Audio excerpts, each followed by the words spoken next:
여러분 반갑습니다. 반도체 오빠 천마쌤입니다. 오늘은 또 삼성전자 오늘 한번 살펴보도록 하겠습니다. 주가 결과에 대해서 한번 이야기를 해볼게요. 오늘은 삼성전자 그래도 선방을 했습니다.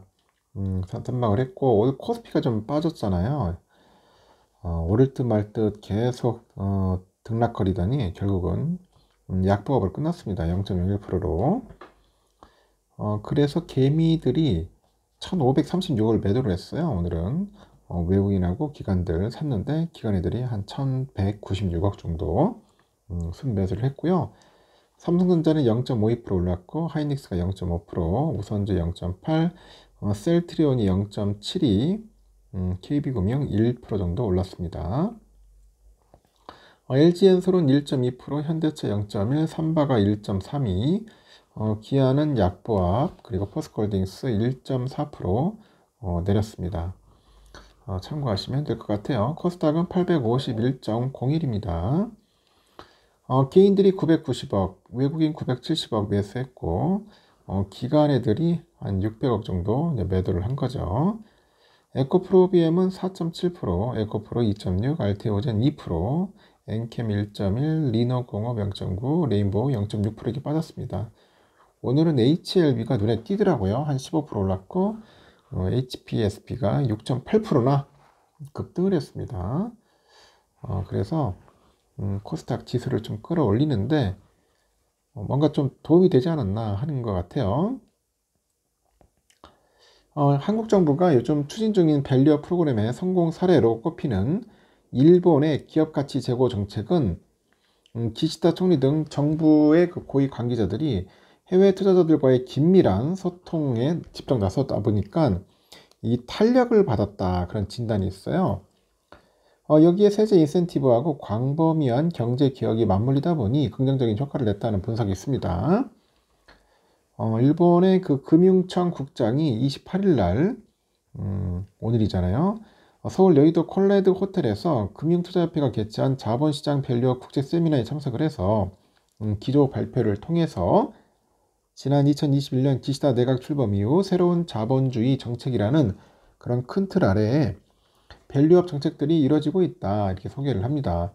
일본판 밸류업 정책의 성공 요인으로는 정부 고위 관계자들의 그 해외 투자자에 대한 긴밀한 소통 노력, 그리고 가계자 단위 자본시장 유입을 위한 광범위한 구조적인 개혁, 그리고 세제 인센티브 등을 꼽았습니다.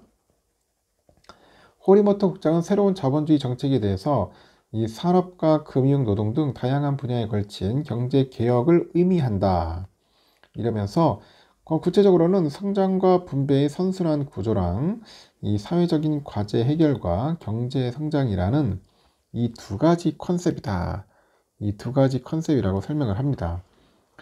앞서서 기시다 내각은 2020년 6월 기업 지배구조 개선과 가계소득 증대, 이 스타트업 육성 등을 포함해서 이 금융산업 정책을 내놨는데 실제로 보니까 일본 증시 대표 지수인 니케이 225, 이 평균 주가는 최근에 1년간에 20% 넘게 상승을 했어요.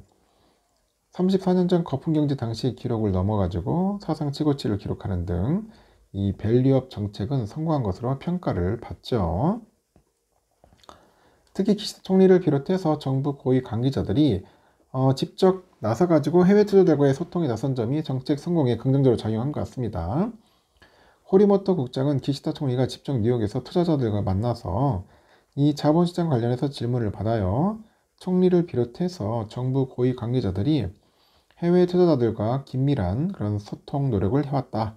이렇게 언급을 합니다. 이와 함께 가계자산을 자본시장으로 이입시키기 위한 광범위한 그런 구조적인 개혁이 있었다는 점, 세제 인센티브 역시 정책 성공에 기여한 것으로 분석이 되죠.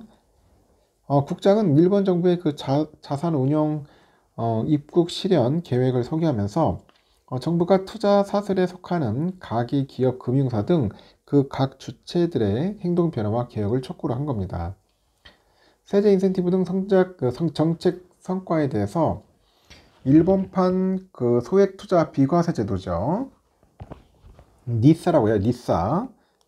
NISA인데 이 니사를 소개해 가지고 투자 입문자를 위해서 리스크 분산이 가능한 투자 상품을 마련하고 젊은 시절부터 소액 투자를 장기적으로 이어갈 수 있도록 평생 이 1,800만 엔 정도의 투자 관련 세금을 면제해주는 세제 혜택을 실시한답니다. 야, 진짜 일본 좋네요. 응? 올해 1월부터 연간 투자 상한액이 인상이 되고 이 비과세 기간도 무기한으로 늘어나가지고 일본 증시에 투자하는 개미들이 급증했어요. 그 지수 상승에도 긍정적인 영향을 미쳤다는 겁니다. 한편으로 이날 두 번째 발표자로 나선 그 맥킨지 앤컴의 그 컴퍼니죠. 맥킨지 앤 컴퍼니 시니어 파트너가 이 코리아 디스카운트에 대한 통상적인 오해와는 달리 한국이라서 부과되는 고유의 페널티보다는 기업이 저조한 투하 자본 이익률하고 이 산업의 낮은 성장성에서 오는 문제가 밸류에이션 격차의 원인이다, 이렇게 지적을 합니다.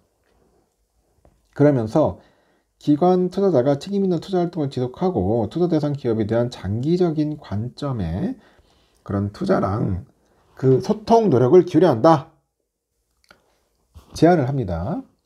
금융투자에서는 기업금융 전문화를 통해서 기업금융 사업의 근원적인 변화를 도모하는 한편 가계자산을 자본시장으로 유치하려는 노력을 지속해야 한다고 제안을 했습니다. 하여튼 일본판 밸류업 상당히 부럽네요. 우리 국내도 좀 약간 비과세나 이런 거 좀 했으면 좋겠어. 좀 기간도 늘려주고 금액도 늘려주면은 상당히 좋을 것 같다, 저는 그렇게 보여집니다. 쓸데없는 거 안 하고 확실한 것만 해줬으면 좋겠어요.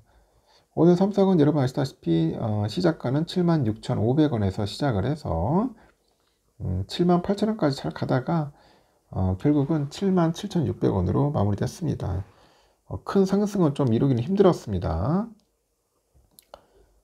왜냐면은 그 외국인들이 역시나 아직까지 팔아요. 또 오늘 또 개미들도 팔았고 오늘 기관 애들이 248만 주, 기관이 오늘 사주는 그런 모습을 보였습니다. 어제도 그렇고 오늘도 그렇고 기관이 사요.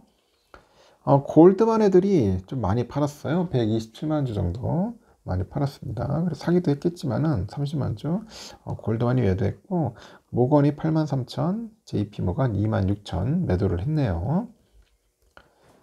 우선주도 오늘 그래도 좀 올랐습니다. 그래도 오늘 우선주도 시가가 62,800원 시작을 해서 쭉 올라더니 63,700원까지 갔었습니다.